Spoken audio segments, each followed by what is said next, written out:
Have you ever wondered if a refugee crisis could be more than just a tragic event? What if, in some cases, it was a deliberate strategy? Today, we're diving into a complex and controversial topic: engineered or weaponized immigration. This isn't about blaming migrants themselves, but about exploring how powerful states can manipulate population movements for political gain. So, what exactly is weaponized immigration? It's the deliberate creation or manipulation of cross-border population flows by one state to pressure, destabilize, or coerce another.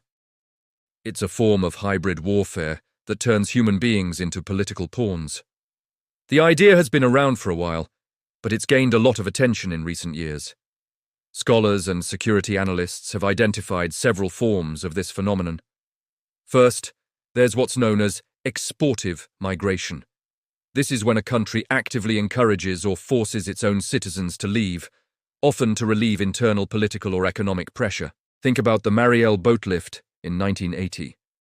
Fidel Castro's Cuba, facing economic hardship and social unrest, suddenly allowed around 125,000 Cubans to depart for the United States. While many were seeking freedom and a better life, the Cuban government also used this opportunity to empty its prisons and mental health facilities, effectively exporting a domestic problem to its adversary. This created a massive logistical and social challenge for the US, particularly in Florida, and became a major political headache for the Carter administration. It was a classic case of using people as a release valve and a political weapon simultaneously. Then we have coercive migration. This is probably the most common form we see today. It happens when a state manufactures a migrant crisis on its border to extract concessions from a neighboring country or a larger bloc like the European Union. The goal is to create a humanitarian and political dilemma for the target state. The state orchestrates the crisis, but the migrants themselves are usually from third countries, often refugees fleeing conflict elsewhere.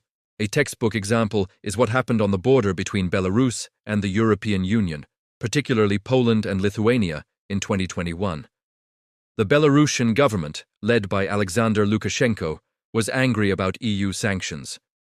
In response, his regime allegedly organized flights for thousands of migrants from the Middle East to Minsk, provided them with visas, and then escorted them to the EU border. They essentially created a bottleneck of desperate people, knowing it would put the EU in a terrible position. The EU had to choose between upholding its international commitments to asylum seekers and protecting its borders from what it called a hybrid attack. The images of families stuck in the freezing forests were heartbreaking, and that was exactly the point. The human suffering was the leverage. We've seen similar tactics employed by other nations. Turkey has, on several occasions, threatened to open the gates for millions of Syrian refugees to enter Europe. This threat has been used as a bargaining chip to secure financial aid and political support from the EU. Back in 2020, President Erdogan made good on this threat for a short period, leading to chaotic scenes at the Greek border. Turkey hosts millions of refugees, which is an immense burden, but using their plight as a political tool to pressure Europe is a clear example of coercive migration. Another instance involves Morocco and Spain. Spain controls two small enclaves, Ceuta and Melilla, on the North African coast. Morocco has long disputed this. On several occasions, when diplomatic tensions have flared up between the two countries, Moroccan border guards have seemingly relaxed their controls, allowing thousands of migrants to storm the border fences into Spanish territory. In May 2021, over 8,000 people crossed into Ceuta in just 2 days. This was widely seen as a retaliatory move by Morocco after Spain provided medical treatment to the leader of a group seeking independence for Western Sahara, a territory Morocco claims. Again, the migrants were the instrument of political pressure. Russia has also been accused of using these tactics.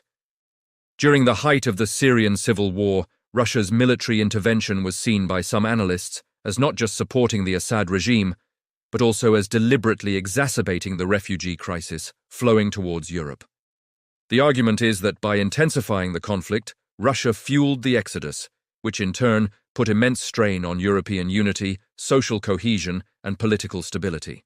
More recently, at the Finnish-Russian border, there have been accusations that Russia was facilitating the arrival of asylum seekers from third countries, forcing Finland to close its border crossings.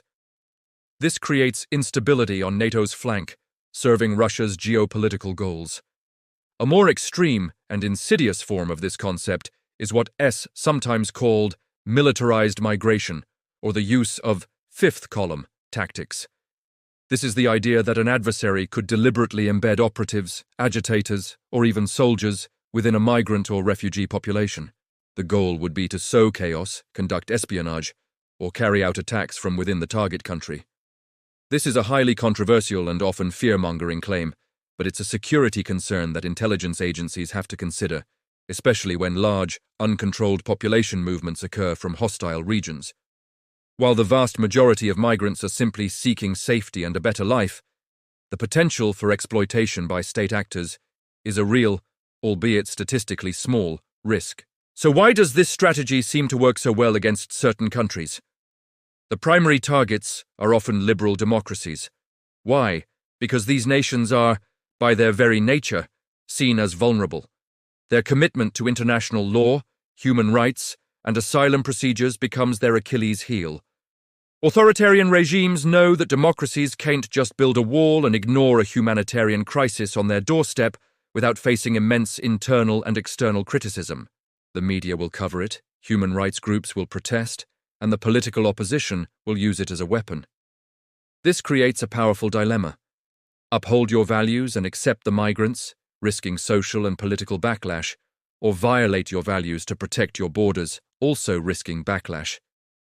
The coercing state wins either way by creating division and crisis within the target democracy. Now, we can't talk about this topic without mentioning a name that frequently comes up in these discussions: George Soros. The billionaire philanthropist has been repeatedly accused, particularly by right-wing and nationalist groups, of weaponizing immigration.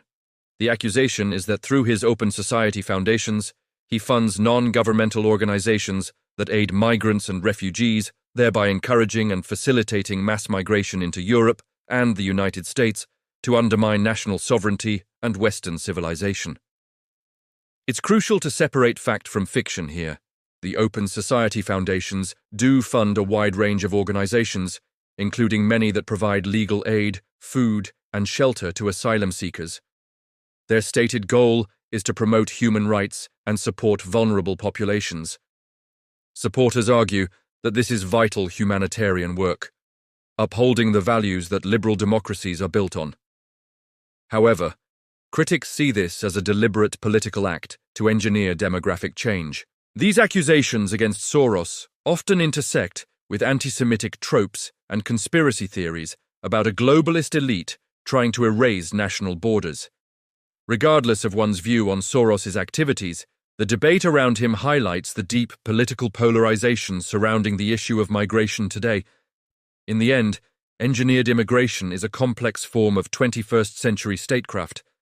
It exploits human suffering for political gain and presents a profound challenge to the international system. It forces us to ask difficult questions about sovereignty, security, and our humanitarian obligations. Understanding this phenomenon is not about demonizing migrants, who are often the most tragic victims in this geopolitical game. It's about recognizing that in a world of hybrid warfare, even a desperate flight to safety can be turned into a weapon. Thank you so much for watching. This is a really complex topic, and I'd love to hear your thoughts in the comments below. If you found this video informative, please give it a like and subscribe for more deep dives into complex global issues. See you next time.